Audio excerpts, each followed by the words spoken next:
Untuk para leaders yang ada di luar sana. Perkenalkan, nama saya Trias Fajriwanto, mahasiswa MMUGM Kampus Jakarta kelas Semba 49A.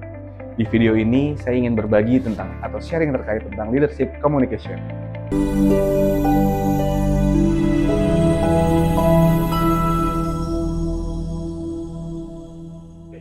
Kalau kita berbicara leader, saya mengumpamakan leader sebagai garis terdepan dari suatu organisasi yang bisa menjawab tantangan menjadi kebanggaan dan juga bisa bekerja lebih baik setiap harinya bagi diri sendiri maupun dari tim. Tantangannya, bagaimana kita mengkomunikasikan hal tersebut kepada tim kita sendiri. Itulah kekuatan leadership communication. Bukan sekedar menyampaikan pesan, tetapi menyampaikan makna. Bukan sekedar didengar, tetapi dirasakan dan dipercaya. Oleh sebab itu, ada 3 fondasi dalam leadership communication, yaitu logos, pathos, dan ethos. Dalam kesempatan kali ini, saya ingin sharing tentang emotional intelligence. Ada 5 aspek utama dalam emotional intelligence. Yang pertama, self-awareness, yaitu kesadaran akan emosi pribadi sebelum merespons situasi. Self-regulation, kemampuan untuk mengendalikan impuls dan tetap tenang di bawah tekanan. Yang ketiga, empati, yakni memahami dan merasakan perspektif orang lain. 4. Motivation, dorongan internal untuk berkontribusi dan mencapai tujuan yang bermakna. Serta social skills, yakni keterampilan dalam membangun komunikasi yang positif, membina kerjasama dan mempengaruhi secara konstruktif untuk mencapai tujuan bersama. Kombinasi dari 5 aspek ini menjadikan emotional intelligence fondasi penting bagi kepemimpinan yang bijak dan berpengaruh.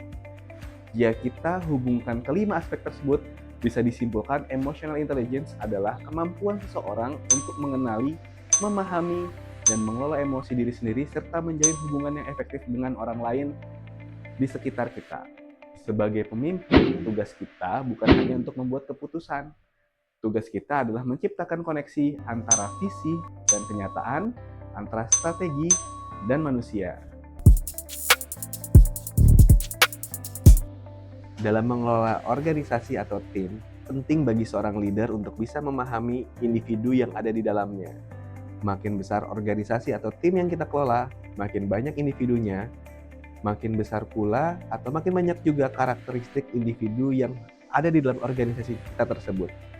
Untuk menciptakan lingkungan kerja yang harmonis, produktif, dan saling menghargai perbedaan, penting seorang leader untuk memahami karakteristik individu yang ada di timnya. Bisa melewati dengan tools-tools yang ada seperti MBTI atau Myers-Briggs Type Indicator. Nah, untuk MBTI ini teman-teman mungkin bisa cari informasi tersendiri ya tentang tools ini. Jadi saya lanjutkan kembali. Menurut saya, tim yang baik bukan berdasarkan kesamaan dari individu yang ada di dalamnya, melainkan keberagaman yang bisa jadi kekuatan tersendiri dari tim yang kita bangun. Menurut hemat saya, mungkin POV dari masing-masing individu yang berbeda karakter bisa menimbulkan banyak masukan dalam sebuah pekerjaan atau proyek yang sedang kita kerjakan dalam tim. Untuk bisa menyatukan itu semua, kita harus bisa membangun kolaborasi yang baik. Dalam sebuah organisasi, kolaborasi bukan hanya sekedar bekerja bersama dalam suatu proyek. Namun, lebih penting adalah bagaimana masing-masing individu yang ada di tim saling melengkapi. Seorang leader harus dapat mempengaruhi kinerja timnya, di mana bisa menginfluence setiap orang untuk bisa mencapai tujuan bersama, memecahkan ego di dalam tim, dan mengedepankan kemenangan tim lebih berarti dari kemenangan milik pribadi.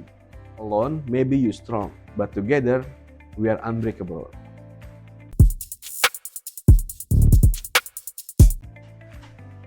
Pada saat organisasi kita atau tim kita berjalan, pasti akan datang konflik. Nah, ketika konflik itu datang, di sini peran leader sangat vital untuk mengelola konflik yang ada. Bisa dengan menganalisa atau melibatkan langsung dengan diskusi tim. Dengan melibatkan tim atau berdiskusi langsung, itu bisa menjadi katalis pertumbuhan tim atau organisasi kita, yang pasti akan meningkatkan kompetensi dan kemampuan dari tim yang kita punya. Menurut Katzenbach Smith, tim yang hebat dibangun dari tujuan bersama, komitmen bersama, dan akuntabilitas bersama.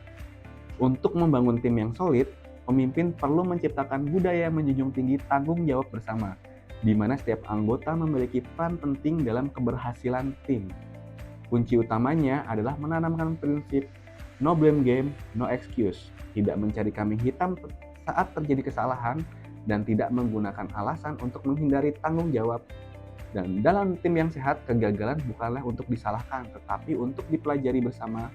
Komunikasi terbuka, evaluasi yang jujur, dan keberanian untuk mengakui kekeliruan menjadi fondasi agar tim bergerak maju dan saling percaya, saling menopang, dan fokus pada solusi.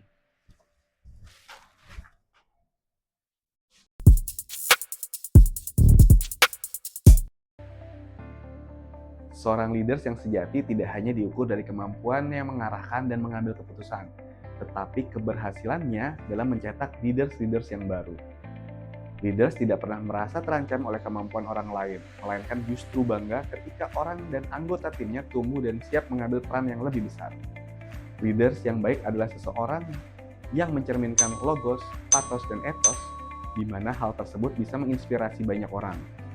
Warisan terbesar seorang pemimpin bukanlah jabatan yang ia pegang, melainkan kualitas kepemimpinan yang ia wariskan. Terima kasih.